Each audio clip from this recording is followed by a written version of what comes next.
जब मैया बाशल उस घोर जंगल में जाके पहुंची जहां राजा जेवर सिंह बैठे हुए भगवान का भजन कर रहे हैं, मैया बाशल भी राजा जेवर सिंह के पास में बैठ करके भगवान का भजन करने लगी। जब शाम हुई, राजा जेवर सिंह के नेत्र खोले, मैया बाशल की तरफ देखा, विचार किया, जौन भाई के बारे में घर छोड़ो और भाई भाई मेरी खोपड़िया पे आके बैठे गई।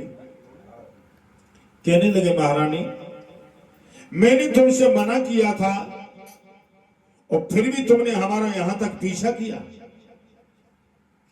हाथ जोड़ के मैया बाशल कहने लगी, महाराज आपने मना तो किया था लेकिन हमें महलों में अच्छा नहीं लगा, इसलिए हम आपके पास आ गए।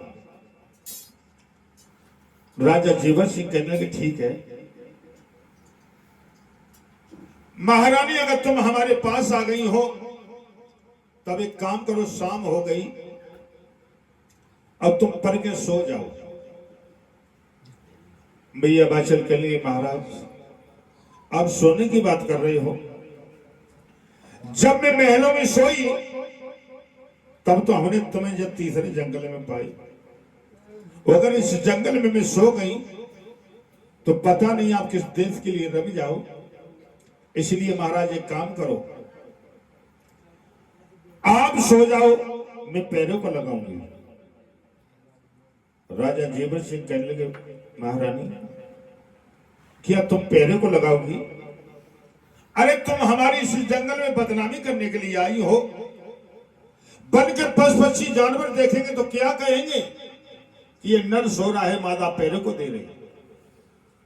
मैया बाशल हाथ जोड़ के कहेंगे, महाराज स्त्री का धर्म होता है पति की सेवा करना, इसलिए महाराज आप सो जाओ, मैं पैरों को लगाऊंगी। राजा जेवर सिंह कहेंगे, महारानी आज नहीं, अगर तुम्हें सेवा करनी है और पैरा लगाना है तो आज नहीं कल से। क्यों? आज तुम सफर की मारी हो, मुसीबत की सताई हो, इसलिए आज तुम पढ़ के सो जाओ, कल से तुम सेवा करना। मैया बाशल कहने लगी, महाराज